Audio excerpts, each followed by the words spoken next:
Hello friends, welcome to study with Kashi. Friends, आज की video में हम क्लास 12 फिजिक्स के 2025 बोर्ड एग्जाम के इंपॉर्टेंट क्वेश्चंस को करने वाले हैं, जो कि आपके बोर्ड एग्जाम में बार बार रिपीट होते हैं।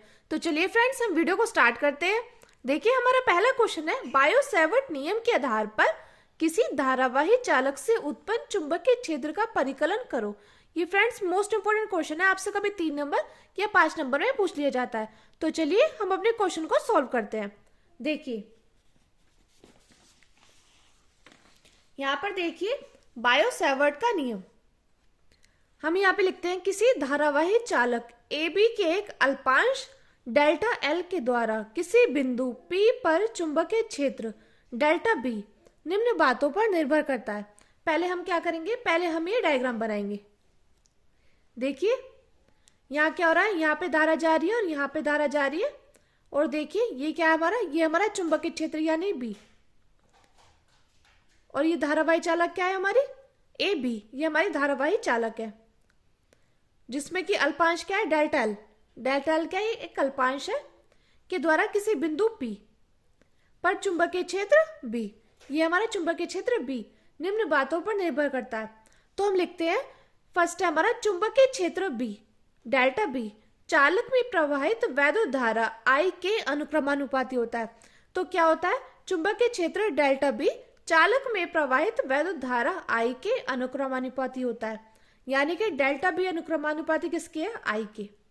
दूसरा देखिए, दूसरा है चुंबकीय क्षेत्र डेल्टा बी चालक के उस अल्पांश की लंबाई डेल्टा एल के अनुक्रमानुपाती होता है। तो देखिए चुंबकीय क्षेत्र अनुक्रमानुपाती है डेल्टा एल के।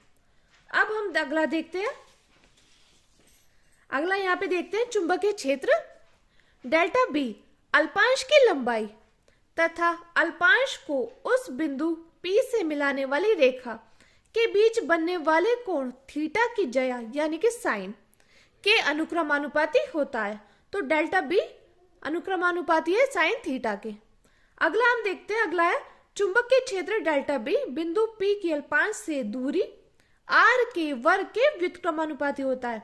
तो डेल्टा बी व्युत्क्रमानुपाती है 1/r² के। तो देखिए फ्रेंड्स, ये हमारे क्या थे, ये हमारे थे 4 नियम।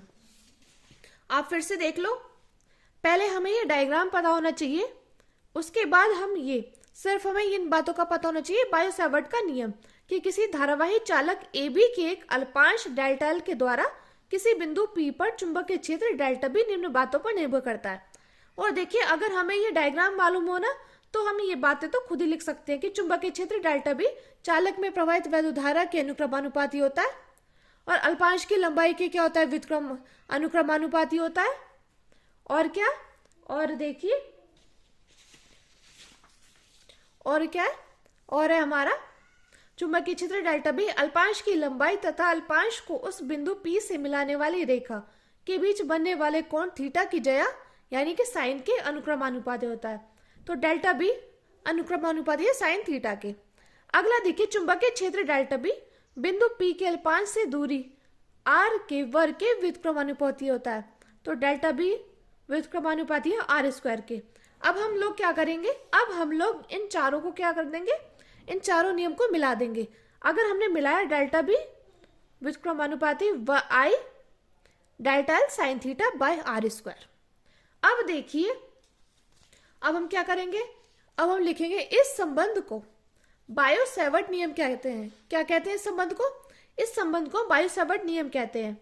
यदि चालक निर्वात में स्थित हो तो उत्पन्न चुंबकीय क्षेत्र क्या होगा, डेल्टा बी बराबर, ये क्या है हमारा μ0/4π, ये हमारा क्या है, एक नियतांक है, into I delta L sine theta by r²। तो फ्रेंड्स, इस प्रकार ये था हमारा बायो-सैवर्ट का नियम। ये बहुत ही आसान नियम है, लेकिन आपसे बार बार बोर्ड परीक्षा में पूछा जाता है। मोस्ट इंपोर्टेंट क्वेश्चन है, कभी आपसे 3 नंबर या 5 नंबर में पूछ लेगा।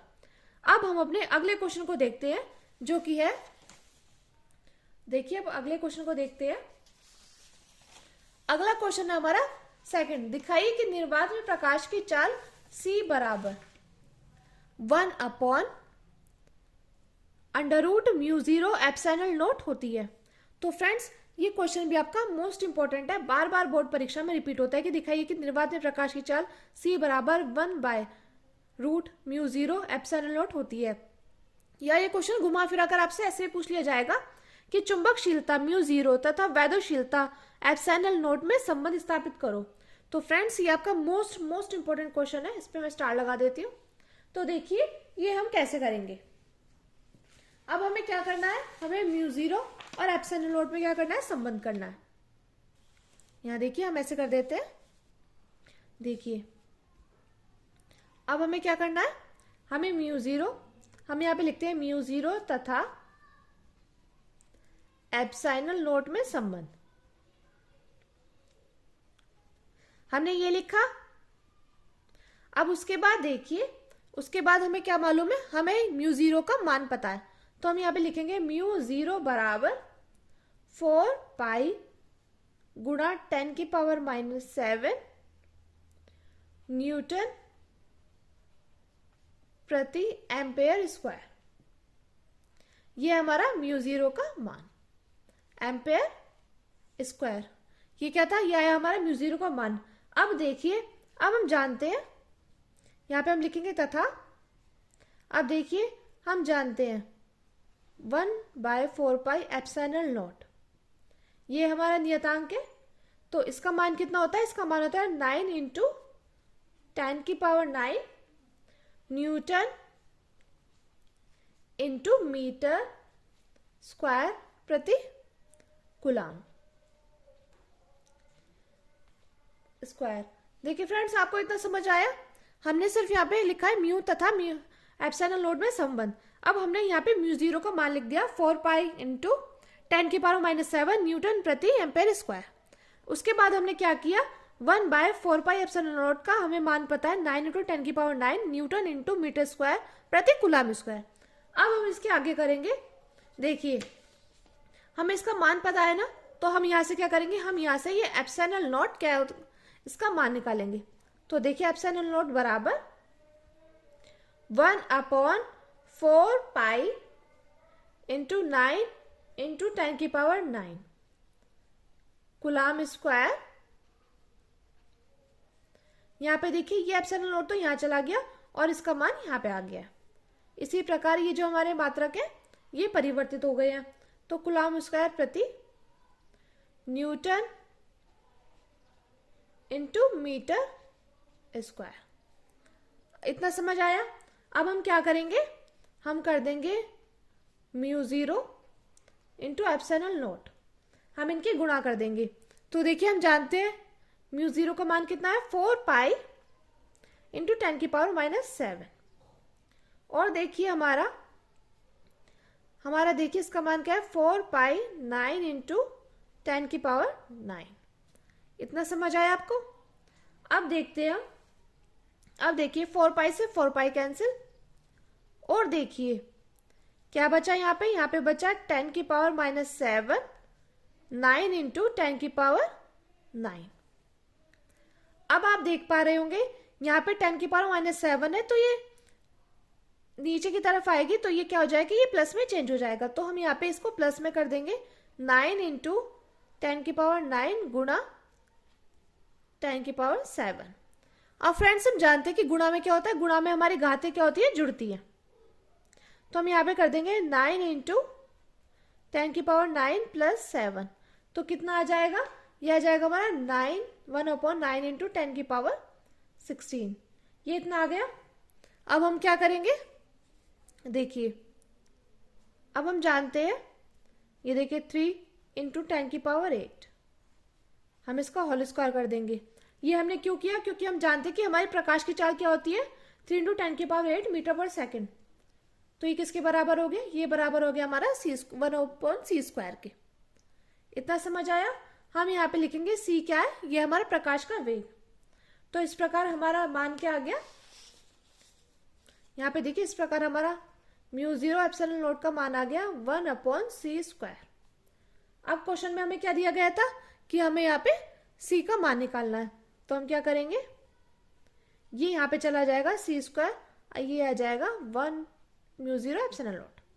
अब देखिए c बराबर हो जाएगा 1/रूट म्यू जीरो एप्सिलॉन नॉट के। तो फ्रेंड्स यही हमें प्रूव करना था। मैं उम्मीद करती हूँ आपको म्यू तथा एप्सिलॉन नॉट का संबंध समझ में आया होगा। चलिए अब हम अपने अगले क्वेश्चन का देखते हैं, जो कि है चुंबकीय द्विध्रुव आघूर्ण की परिभाषा तथा मात्रक लिखो। ये फ्रेंड्स आपका मोस्ट इंपोर्टेंट क्वेश्चन है, आपसे 3 नंबर में पूछ लिया जाता है। देखिए हम करते हैं चुंबकीय द्विध्रुव आघूर्ण की परिभाषा और इसका मात्रक लिखते हैं। तो देखिए चुंबकीय द्विध्रुव आघूर्ण है क्या, तो एकांक चुंबकीय क्षेत्र में लंबवत रखे चुंबकीय द्विध्रुव पर लगने वाले बलयुग्म के आघूर्ण को चुंबकीय आघूर्ण कहते हैं। यानी कि एकांक चुंबकीय क्षेत्र में लंबवत रखे चुंबकीय द्विध्रुव पर लगने वाले बलयुग्म के आघूर्ण को क्या बोलेंगे, चुंबकीय आघूर्ण बोलते हैं। यहाँ पे क्या है, टो मैक्सिमम क्या है, एम बी। यह हम ऐसे भी लिख सकते हैं एम बराबर टो मैक्सिमम बाय बी। अब देखिए हमें क्या निकालना था, हमें मात्रक निकालना था। तो हम क्या करेंगे, हम यहाँ पे एम का मात्रक निकालेंगे। तो टो मैक्सिमम का मात्रक कितना है, बाय बी मैक्सिमम का मात्रक। अब हमें इसका मात्रक पता है न्यूटन टू मीटर, और बी का मात्रक क्या है, न्यूटन इंटू एम्पेयर गुणा मीटर। अब क्या आया मात्रक, हमारा चुंबकीय द्विध्रुव आघूर्ण का मात्रक आया एम्पेयर गुणा मीटर स्क्वायर। ये फ्रेंड्स आपका मोस्ट इंपोर्टेंट क्वेश्चन है, बार बार बोर्ड परीक्षा में रिपीट होता है। देखिए अब हम अपने लास्ट क्वेश्चन को देखते हैं, जो कि है दो समांतर धारावाही चालकों के बीच लगने वाले बल की प्रकृति कब आकर्षण तथा कब प्रतिकर्षण होती है। तो फ्रेंड्स ये भी आपका मोस्ट इंपोर्टेंट क्वेश्चन है कि दो समांतर धारावाही चालकों के बीच लगने वाले बल की प्रकृति जो है कब तो आकर्षण होगी और कब हमारी क्या होगी, प्रतिकर्षण होगी। तो देखिए ये हमारी कब होगी, तो हम यहाँ पे लिखते हैं दो समांतर धारावाही चालकों में प्रवाहित धारा की दिशा समान होने पर उनके बीच लगने वाले बल क्या होते हैं, आकर्षण होते हैं। फिर से देख लीजिए, दो समांतर धारावाही चालकों में प्रवाहित धारा, यानी कि जब प्रवाहित धारा की दिशा क्या होती है, समान होने पर उनके बीच लगने वाले बल आकर्षण तथा धारा की दिशा विपरीत होने पर बल प्रतिकर्षण प्रकृति का होता है। फिर से देख लीजिए, दो समांतर धारावाही चालकों में प्रवाहित धारा की दिशा समान होने पर उनके बीच लगने वाले बल आकर्षण तथा धारा की दिशा विपरीत होने पर बल प्रतिकर्षण प्रकृति का होता है। तो फ्रेंड्स ये थे आपके मोस्ट 4 इंपॉर्टेंट क्वेश्चन। अगर आपको वीडियो अच्छी लगी तो प्लीज हमारे चैनल को सब्सक्राइब कीजिए और वीडियो को लाइक शेयर और कमेंट जरूर कीजिए। Thank you, thanks for watching.